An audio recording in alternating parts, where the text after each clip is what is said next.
Let's make a bowl or like a catch-all for your keys or something cute for your entryway. But first, let's grab coffee.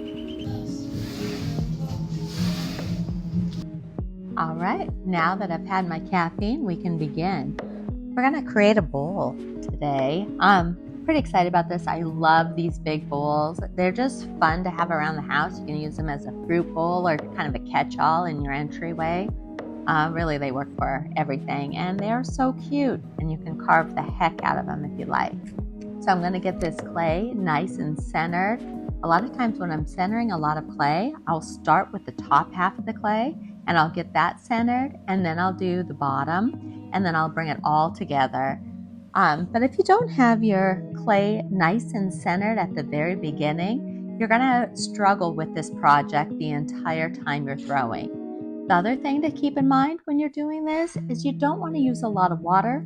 We're going to be altering this and bringing the piece out a lot. And the more you do that, the flimsier clay is going to be. It's going to have a hard time holding its shape because of the water usage. So try to use a little less water than normal. So we've got it nice and centered. We've brought it down to our hockey puck position. And now we're going to open. I like the heel of my hand to start this just because it makes it a little easier. There's a lot of clay and you have to use a lot of pressure. You want the wheel going quite fast at this stage. That's also going to help you out. The faster your wheel goes, the easier it is to bring the clay down. You don't have to use a lot of strength if your wheel is going fast. Now remember, when your clay is high, say you threw a tall cylinder, you want your wheel going a little slower at that point. But if your clay is low, you can go pretty much as fast as you would like, and that's really going to benefit you. So now I'm opening my clay. I'm using both hands. We want both of our hands working together. It's going to help a lot, keeping you nice and stable. My arm is tucked into my body and keeping my arm nice and stable also. So then I'm going to compress. We don't want any S-cracks. We want to keep that floor of whatever it is we're creating nice and even. We want all of our clay nice and even. That way it dries evenly. It may have a tendency of not drying as even. It's going to cause you a little bit more problems. Now we've got our donut. All that is our left hand digging in with our thumb, creating a really nice indent right down by the bat. Our fingers are wrapped on the inside. I'm going to sit there and hold it, try to get any wiggle out. I've got my sponge wrapped right around that rim, and I'm keeping my arms as steady as I can, holding that. Once I get that wiggle out, I'm going to make my first pull up. While you're making that pull, you really got to remember to keep your thumb and your fingers the same distance apart the entire time. If you pinch in, you're going to cause a little weak area right there.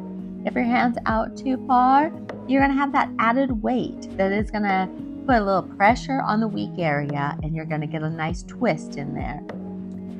Now, after you do that first donut pull, you're going to want to put your hands about the 3 o'clock position. If you're looking at a clock, you've got 12 o'clock, 6 o'clock, and 3 o'clock.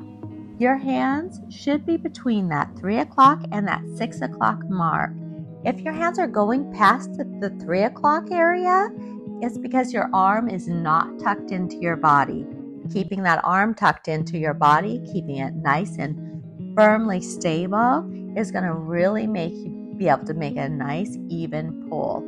Otherwise, you may be rocking with your clay, which is going to cause you to have uneven parts.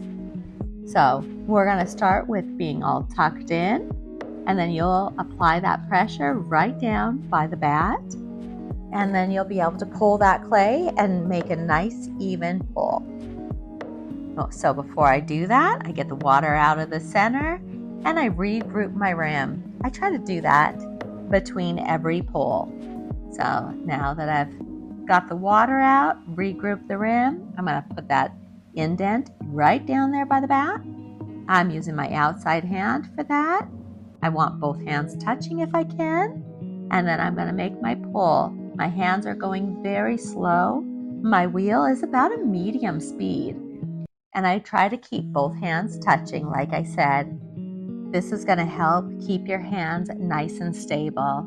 Anytime you've got those 3 points, your elbows are down and your hands together, that's going to really keep you stable, especially after all that coffee you've drank.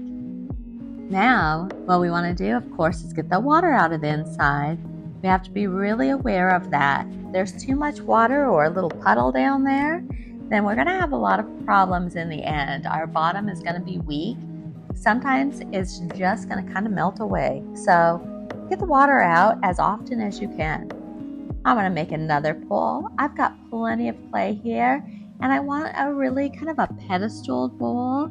So I'm applying pressure down there at the base. I'm going to bring that clay up, and then I'm going to start pulling outwards. I want this to be more of a decorative piece. Like I said, kind of a catch-all for anything in your entryway. Throw your wallet in there, your keys, whatever's in your pocket.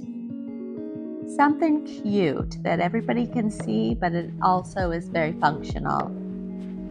Once I've made all of my pulls, this is where I would begin to get any kind of a shape that I want. If I'm not really loving, maybe I've got some areas that it's got a beautiful little curve, but I want all of it to have that nice curve, so it just has a nice even flow.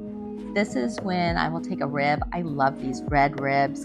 They're really flexible, so you can bend them, and they just work well for just about anything. It's probably one of my number one tools that I use, and it's just a mud tool rib.